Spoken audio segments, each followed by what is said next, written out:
Now, keep your texts and your comments coming in. I want to give a special mention as well to the Red Star Club. They had celebrated their 50th anniversary last Saturday night, and well done to everybody involved in Red Star, especially Jeff Sheehan and everybody involved there. And also I want to give a mention to the almost €10,000 was raised at the weekend, the WLR Christmas appeal across the city and county.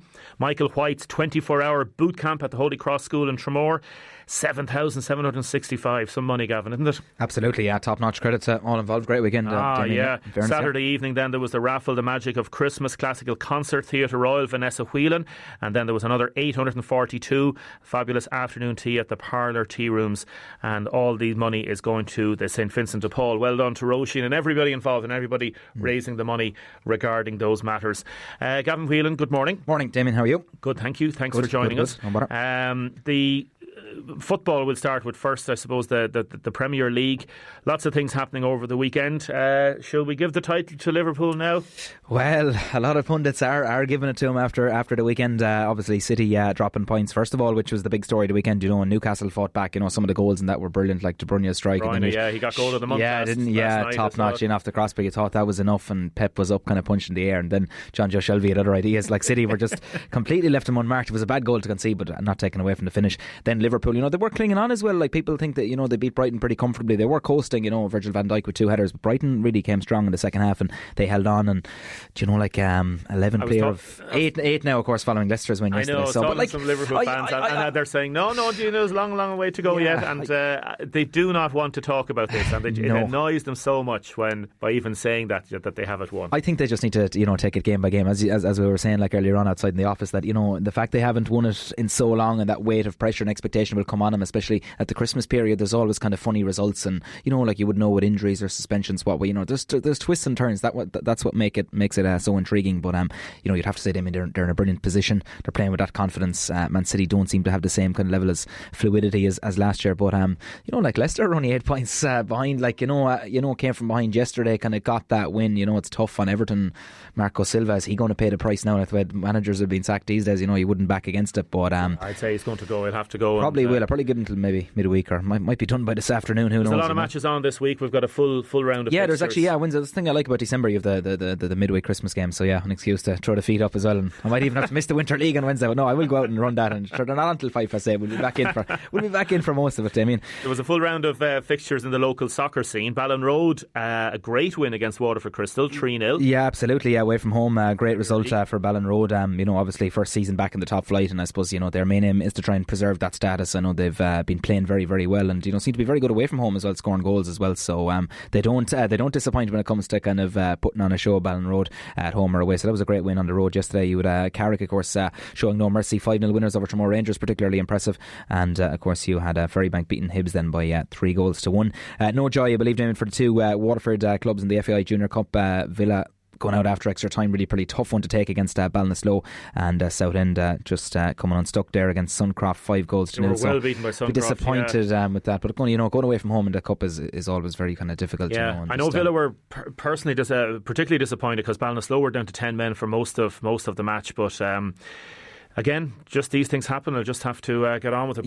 Dust it down and get on with it, of course. And the cup, that's the nature of it. Anything can happen, and look, it's unfortunate, but look, credit all done. And just to allude as well done to Red Star as well. I know you gave a lovely presentation to him on behalf of the Junior League as well, so that was a nice note as well on Saturday night as well. Great night of celebrations. People honoured, fantastic ambassadors for the sport who've put so much into it, and a lot of work goes on behind the scenes in clubs, and I think it's nice that they can be recognised at times. There's not just kind of the guys on the pitches. There's a hell of a lot going in behind the scenes at all levels. What's the story? What are you having on the programme tonight? Yes, we have a very interesting chat with former Waterford boss Tom McGlinchey. Always have great time for Tom. He's I think a fantastic ambassador, and he never kind of he's still great friends with us, never turns us down or whatever. Absolutely brilliant character. Former senior football boss, of course. Just on the Jim Gavin situation, which took us by surprise. We were going out for a bit of lunch there after the show, and Saturday in the news was just after breaking that Jim Gavin was stepping down. So I think it did come as a bit of a surprise. He's obviously going out, like 6 All-Irelands in 7 seasons. It's an unbelievable record. One manager probably take one. He's done 5 in a row, that replay win over Kerry, of course, to culminate and create that piece of GA history in August. So, maybe he's thinking maybe fresh voice, move on. Deise Farrell seems to be the front runner. Tom talks about that. Dublin will obviously stick inside the county. They're not going to be, I don't think there's a need to go outside.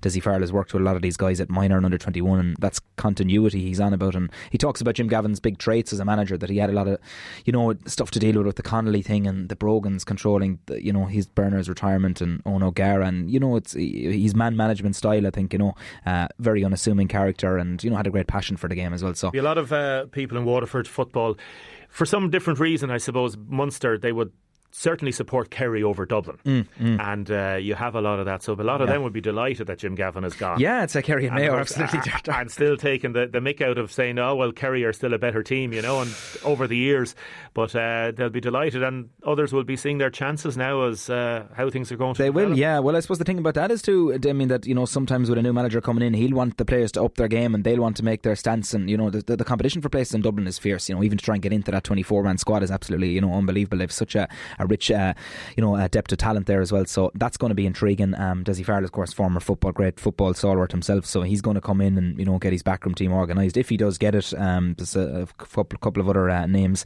in the ring there as well, but I'm sure they'll get on it fairly quick, and Dublin, they'll still be the team to beat them in 2020. No doubt about that. And Farrfield was looking good. Yeah, it was indeed. Yeah, credit to all involved. I know Ollie Drummy was particularly happy and proud up there yesterday. I'd say he's enjoying a couple of points now today. He can relax, and after yesterday, so it was great to see Dungarvan get the final. It's one of these kind of old traditional grounds, and when the crowd was 1,500, 2,000 packed into Farrfield, it creates a good atmosphere as well, rather than having it at a big open pitch like Thurles or Páirc Uí Chaoimh or whatever. So it was a good occasion. Nemo, of course, and Nemo Rangers' 17th title, so they're keeping up their rich tradition. I mean, a little bit disappointed that Clonmel weren't closer. I thought it'd be a closer final, but not taking it away from Nemo. Of course, there was a great story there, Kilcoo of Down as well. Yes, I was watching a bit of that in the Ulster football final. It was really intense stuff. They won their first ever title yesterday. Mickey Moore, of course, synonymous name, of course, up there in Ulster football, and no joy for St Mullins. Unfortunately, the fairy tale is over for Niall O'Donnell's side.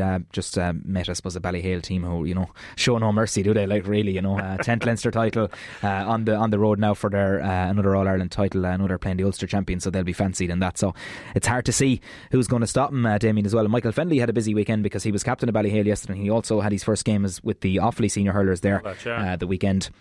They won in the Leinster pre-season competition, so it was a good start for him.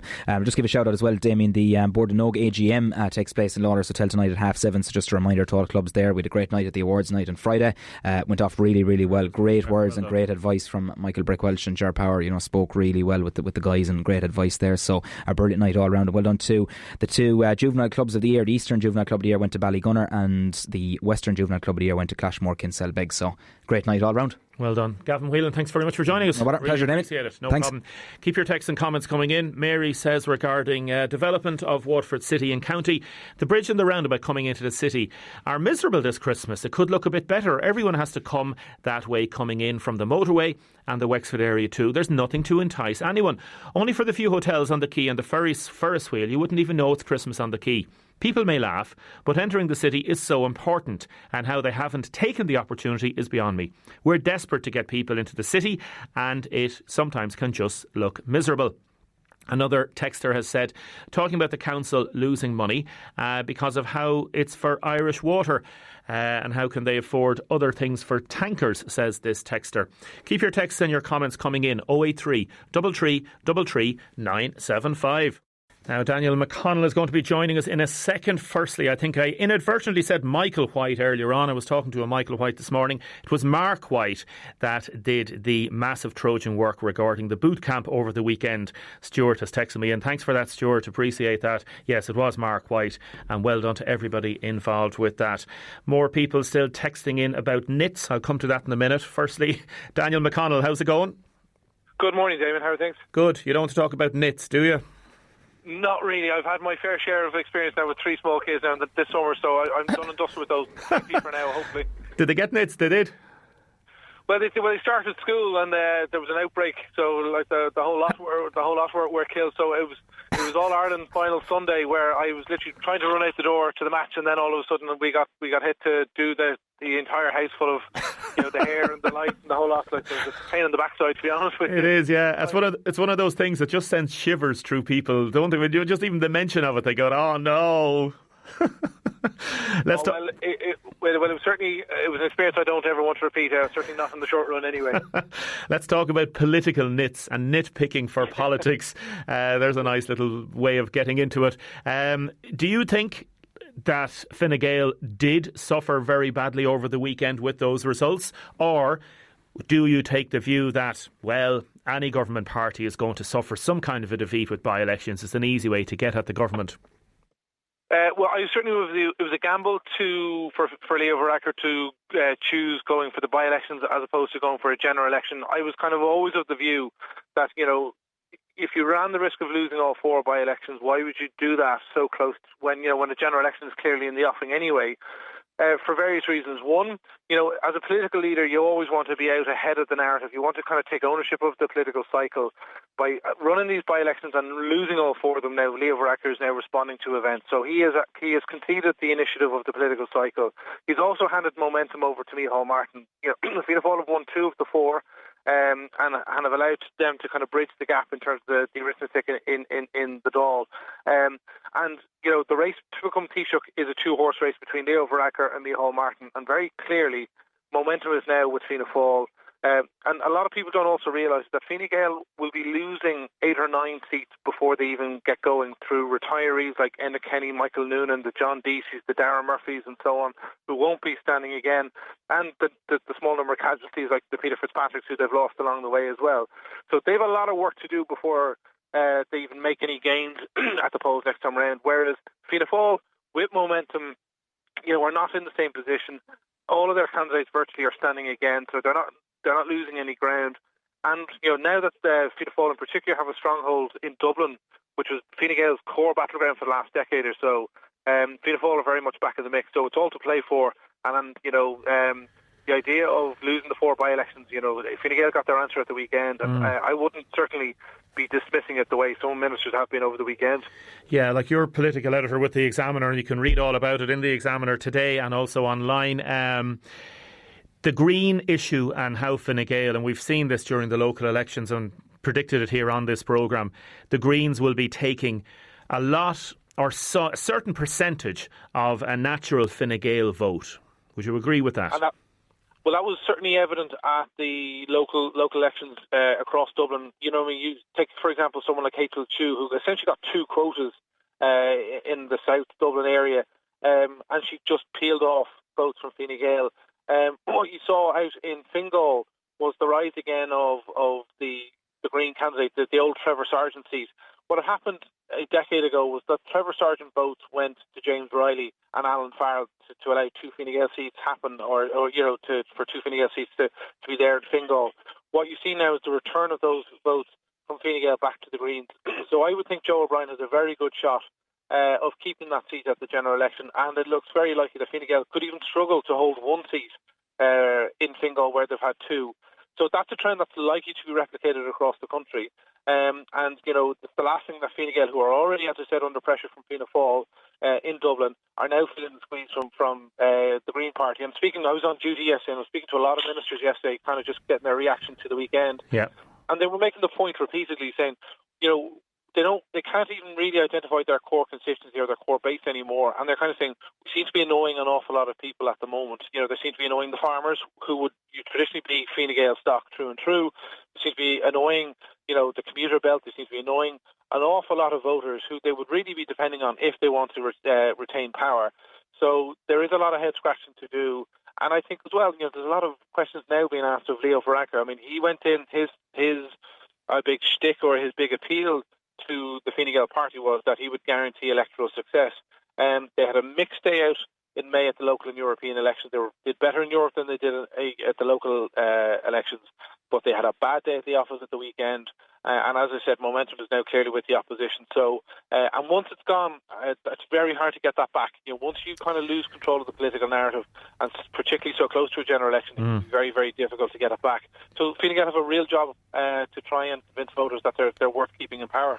What struck me looking at the analysis and watching the stuff over the weekend was there seems to be, like, Fine Gael have been quite good over the last number of years of being on message in inverted commas, and yet we have this whole problem. And Verona Murphy, I suppose, what happened in Wexford was a microcosm of what could happen more generally. And you've Charlie Flanagan saying a certain thing, Regina Doherty then coming out and saying something completely different to what Charlie Flanagan had been saying in terms of their analysis of Verona. And this was quite strange, Daniel, wasn't it?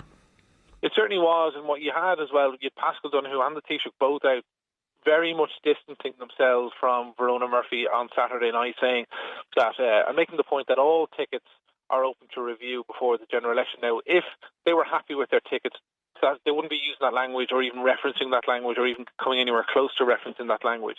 But the fact that they said it ad nauseum was very stark compared to what Charlie Flanagan was saying on the ground when he was standing beside Verona Murphy in Wexford. So I would think it's very clear, and certainly speaking to party bosses last night, the line is the ticket is open to review.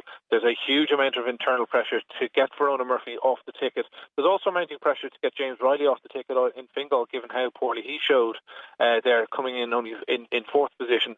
But again, this goes back to leadership. It goes back to Leo Varadkar's, tolerance of Verona Murphy. I mean, he could have deselected her from the ticket, but there was a gamble there. He said, well, her name was already on the ballot paper. There was a danger of making her a martyr if he did deselect her. But I think there was an equally powerful message of, by leaving her on the ticket and supporting her and going canvassing with her and all the rest of it, you sort of tolerate the views that she espoused, not only in an interview with the Irish Times or the Wexford People, but on RTÉ Radio. So this wasn't one kind of careless slip that she made in relation to these comments. She was saying this as a message. She was saying this repeatedly, and ultimately, that got her into an awful lot of trouble. So while there were condemnations from Fine Gael, like Charlie Flanagan, her own director of elections, like really dumped on her from a height in the Dáil Chamber about 10 days ago, saying that he completely and categorically disassociated himself from it, which is never a good sign. But the fact that she came in third in the vote, and she got 23% of the vote, and she was the highest place in terms of percentage vote of any of the Fine Gael candidates. There is a kind of a small group of people within Fine Gael saying we can't ignore that vote. Yes. Should we not keep her on the ticket? So they are not all speaking with one tongue in relation to this. But I would see that pressure likely only to mount before Christmas to see a review of the ticket in Wexford, because there's plenty of people in Fine Gael who would be quite happy to see the back of Verona Murphy. Daniel McConnell, Irish Examiner political editor, thanks for joining us this morning. Thank you very much. Thank you very much, Daniel. Appreciate it. And you heard Daniel saying there, people scratching their heads. Anne says, nits are immune to all those treatments. The only way to get rid of them is to comb them out of the hair constantly. Other people saying Dungarvan looks amazing at the weekend. It was fabulous. And Jimmy, it was. He went with his wife and sister-in-law. The atmosphere was amazing. Parking facilities free. All the shops open. City Council could do something similar. Other people talking about how great Waterford looked over the weekend. I was in the city for a while over the weekend, and it was packed. There was loads of people around. Others saying, I agree, the bridge looks bare without the lights. Any news on Waterford FC, lads? We're going to be having a launch at near the end of the programme with the Blues Supporters Club, and we'll be talking about Waterford FC.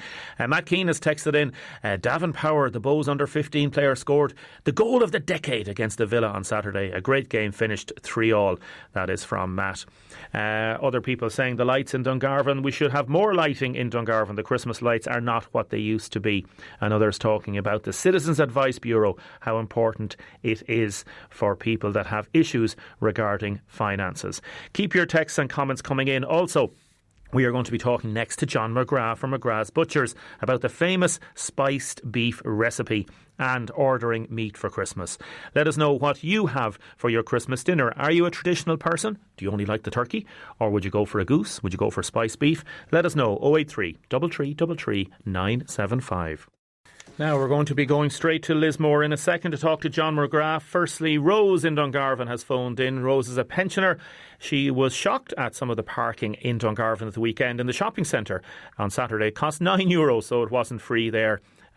Rose, yes, there are obviously commercial outlets and venues that will continue to charge the same price as they do normally, but there are some discounts and different ticketing systems, I suppose, in place in certain places over the weekends. Damien, they've extended a ticketing area in Dungarvan. Galway have free parking in December in small towns. Over here, you've a half an hour free, and that's provided you get the ticket from the machine. You'd want to be Usain Bolt.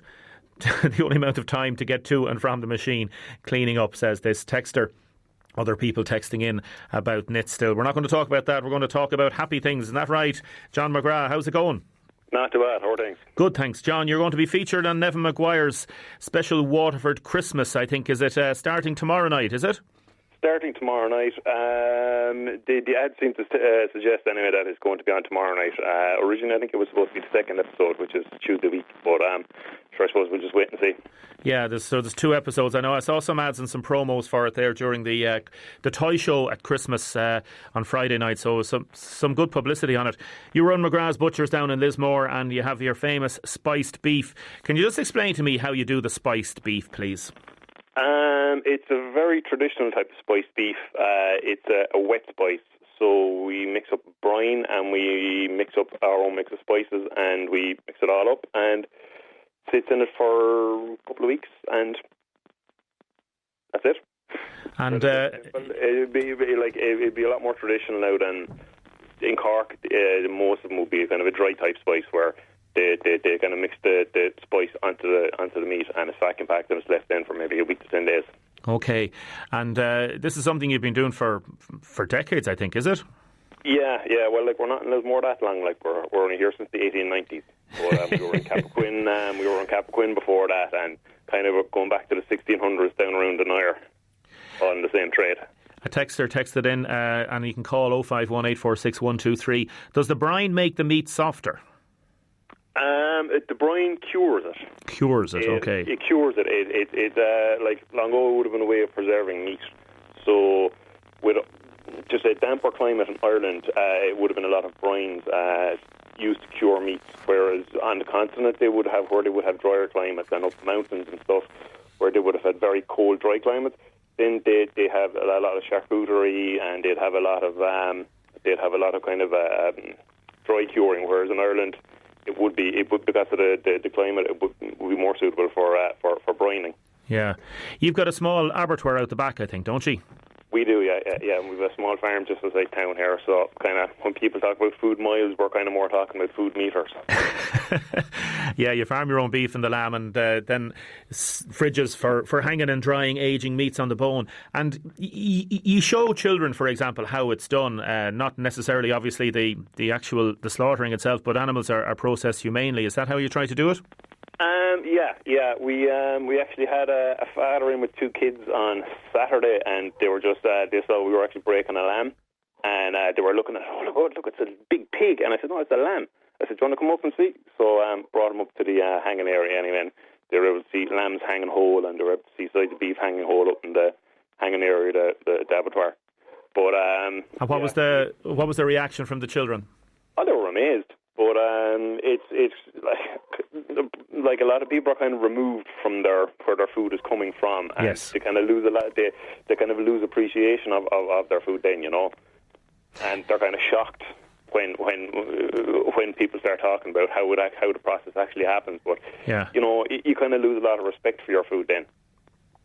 That's a very important point, and we've covered it here with some of the farm organisations, John, because you can't sanitise everything in life. Like, there's a thing nowadays, I suppose, the idea that we're all clean and you have your hands and the sanitisation of society.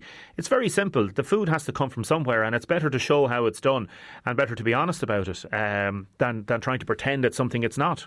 Yeah. Some people may say it's a little fairy tale that, meat comes out of a packet from the supermarket, It doesn't come from animals, but, And again, it's an honest appraisal of where we are and where food comes from. And as you say, the respect that it has. Because if you go the other way, you kind of deny anything happens, and then you end up people having a misconceived conception maybe about how a lot of food is processed and packaged.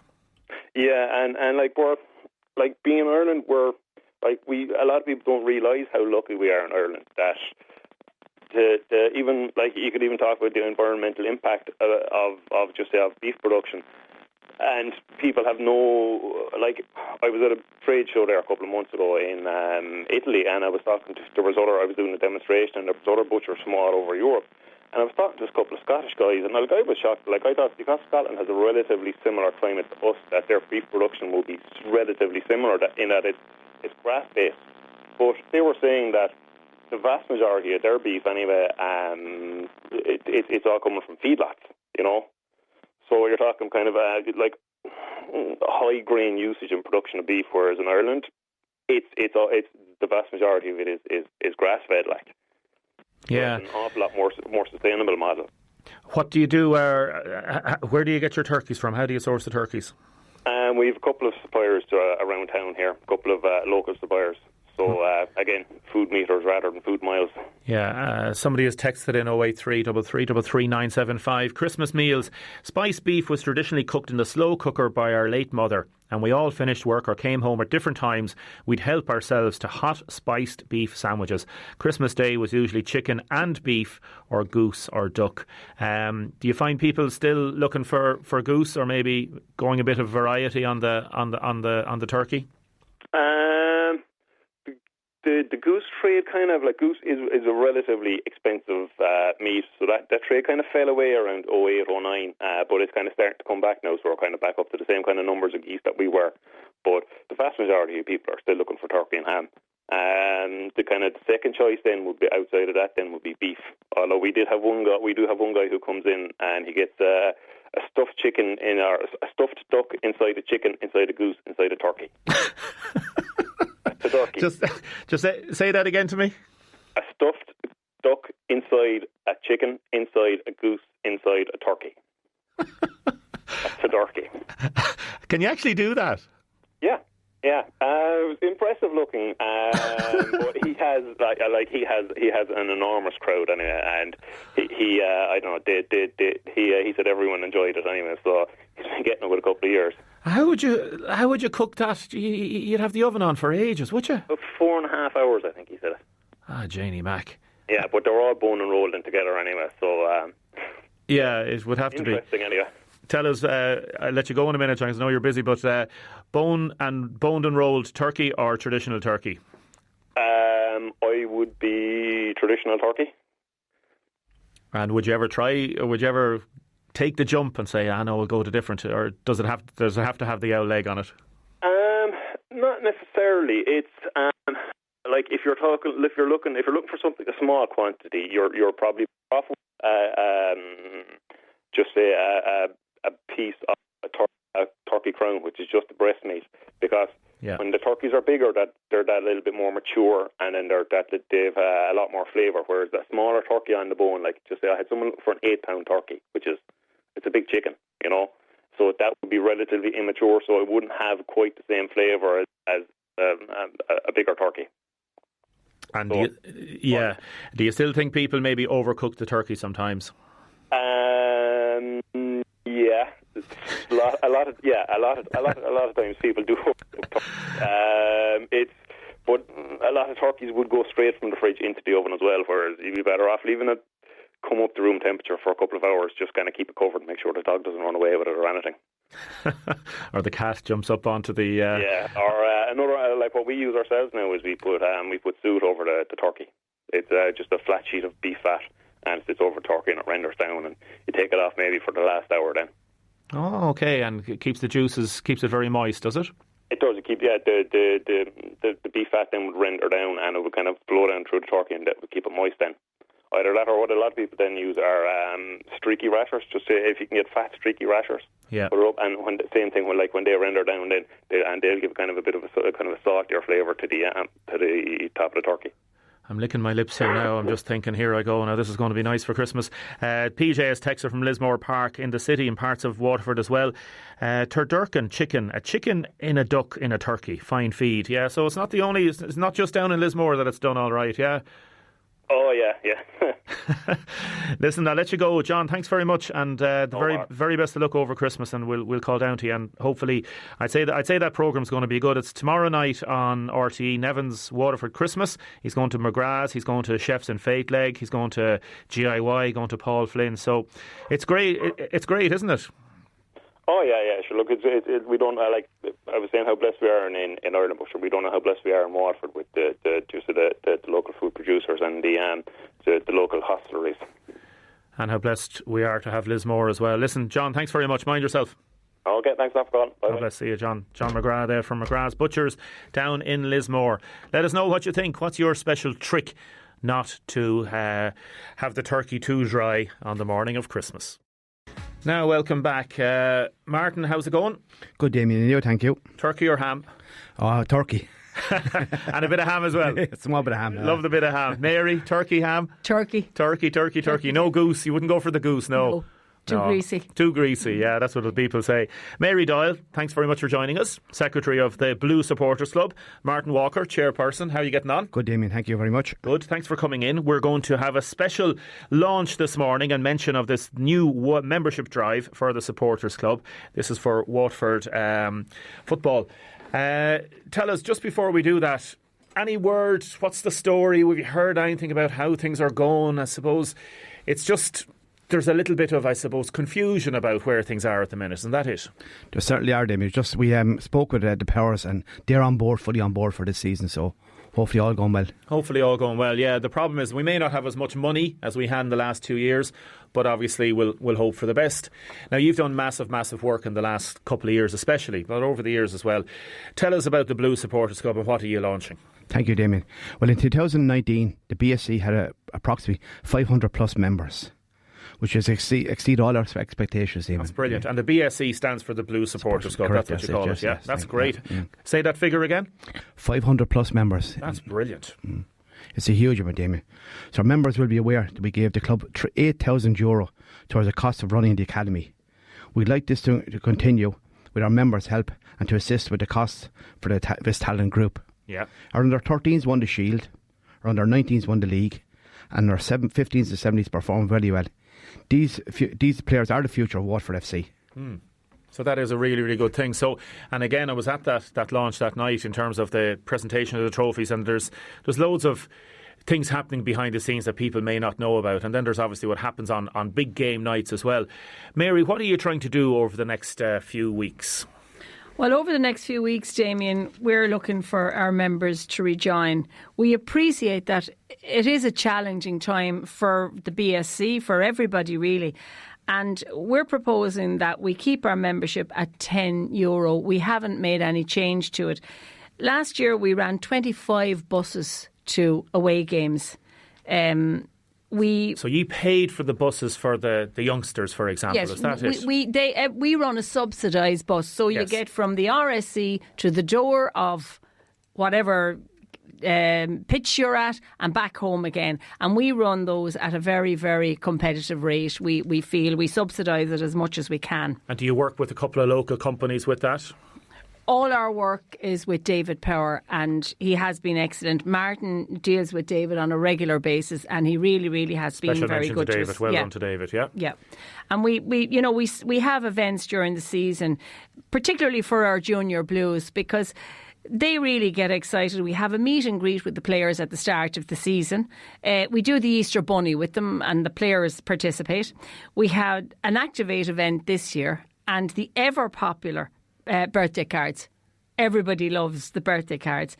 So what does that involve? What happens is we have all the dates of birth of the junior blues, and we pick them out. We get the card signed by the players, and the card is sent off from the players to each one of them as their birthday occurs. A simple little thing to do, doesn't cost any money, and yet it's a lovely yeah, thought. They really like that.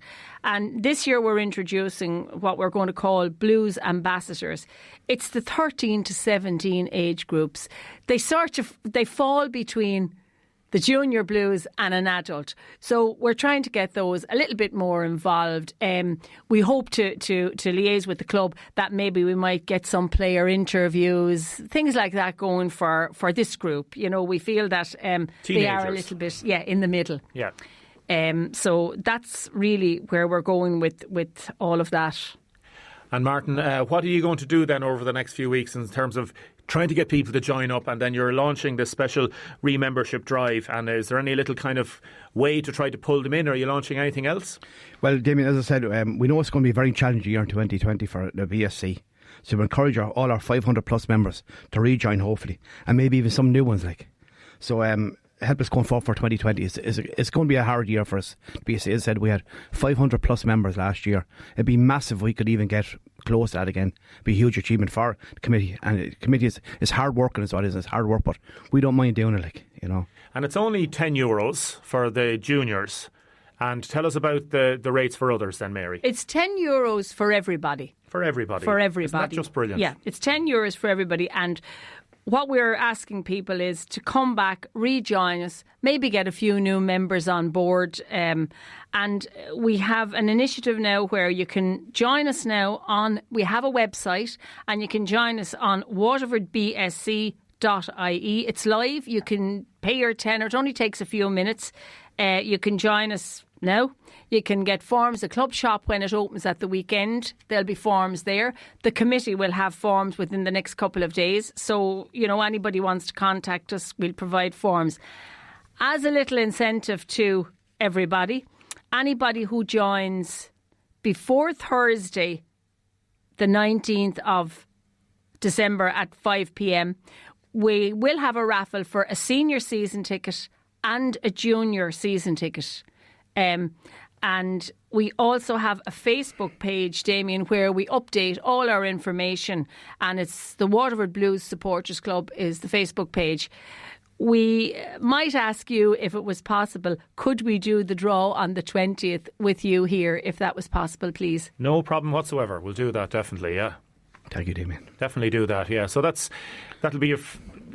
great. That's a lovely little incentive for people to do that. So They basically just have to re-register, to re-sign or join up, get somebody else to join up before the 19th of December. That's correct, Damien. Yes. And then they go straight into the draw. Yeah. Because again, this will help whatever happens in the club.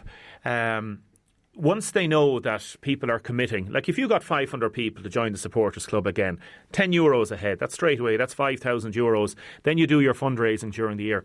That provides a good platform for people to say, right, we're going to be supporting the club no matter what, no matter who's playing and what style they're playing and who's managing and all that, because that's really important, because it does mean an awful lot, not just to the city, but a lot of clubs around the county, a lot of clubs in South Kilkenny as well. A lot of youngsters, families have come and watched, and they take part as well. Isn't that it, Martin? That's it, Jimmy, yes. I said, our academy is the backbone of the club, So, that's been a massive year for the club, with the likes of Gary Hunt and fair play to him, and all the other managers of it. So we want to thank them as well, for Gary's. He's a major help to the BSC as well too. He was managing the under-19 team, and what did they do? Just remind people how good a thing they did. This team are just unbelievable. I've seen them a few times, and Mary's seen them a good few times as well. They are the backbone of the club, as I said. They effectively won the All-Ireland for the under-19. Yes, correct. Well, that's the bottom line. They've won the league under-19. I think, as far as I know, I'm not really stand to be correct on this, but we're the first club outside Dublin to actually do this. And to do that with limited resources, and to do it with just a very, very good training schedule and very good systems in place, and an enthusiasm. That's what it's all about as well, isn't it? A lot of it is enthusiasm. It's our position in the BSC is that whoever is running the club, whoever owns the club, we're the BSC, we're the official branch of the Supporters Club of Waterford FC, and we will be there regardless of who's going to be the owner or not own it in a year's time. Yeah. We will always be there behind, trying to, all our funds go to the academy. We don't get involved with the first team at all, other than on match days to help. But everything we get is for the academy. Super. That is absolutely fabulous. Listen, continued success. Anything else you want to say there at the minute? Just, Damien, I want to thank yourself for all your help. We really appreciate it. The BSC really appreciate it. Not at all. And thanks for your time this morning. Thank you very much. You're more than welcome. And listen, continued success, and people can access the website. What do you say the website address is again?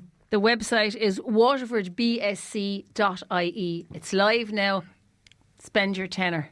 People can contact also through the club. Yep. They can contact you through Facebook as well, and then they can call down to the club shop at the weekends, is it? Yeah, the club shop is opening at the weekend. We will put up, as soon as we get the information, we will put on our Facebook page the times. And we will have more information hopefully later in the week about what is going to happen with the club and see how it goes. But as you say, you're going to be there, and that's what it's all about. Correct, Damien. Thank you very much. Martin, thanks very much for joining us. Mary, thank you very much for joining us. Thanks very much. You can stay Damien. there for a second. I was just going to play a little bit of music now, just to keep the happy times, as they say.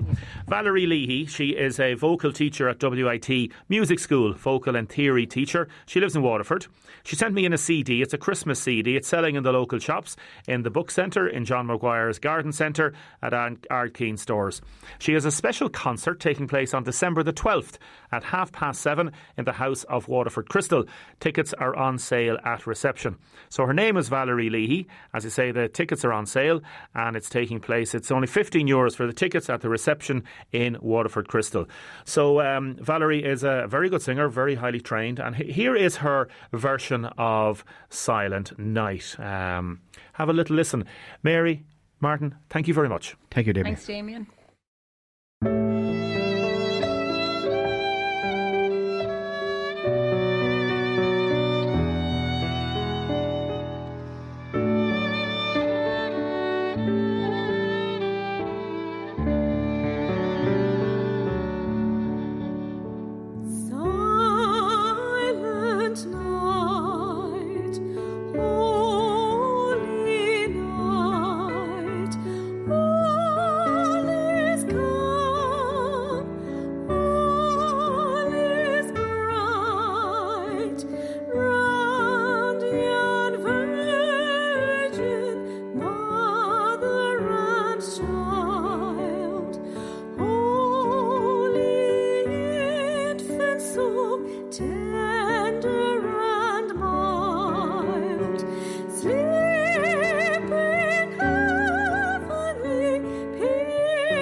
The marvellous voice there of Valerie Leahy. Valerie Leahy, as I said, she is going to be performing in the Waterford Crystal Centre, and tickets are on sale for €15. It's on December the 12th.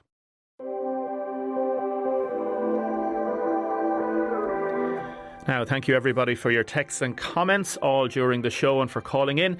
Jerry was on from Dungarvan Shopping Centre. Jerry, we tried to ring you back. We'll have you on tomorrow just for a clarification on the situation regarding parking in Dungarvan.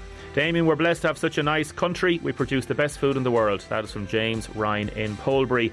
A number of other texts asking about the Bishop's Palace. Could you please ask your guests also? The season kicking off early, December the 22nd on 2020. No, we're not sure about that. Damien, what's the story at the Bishop's Palace? The whole place lit up, not a light. We have to ask the council about that. Back with a lot more tomorrow. Jeff is up next.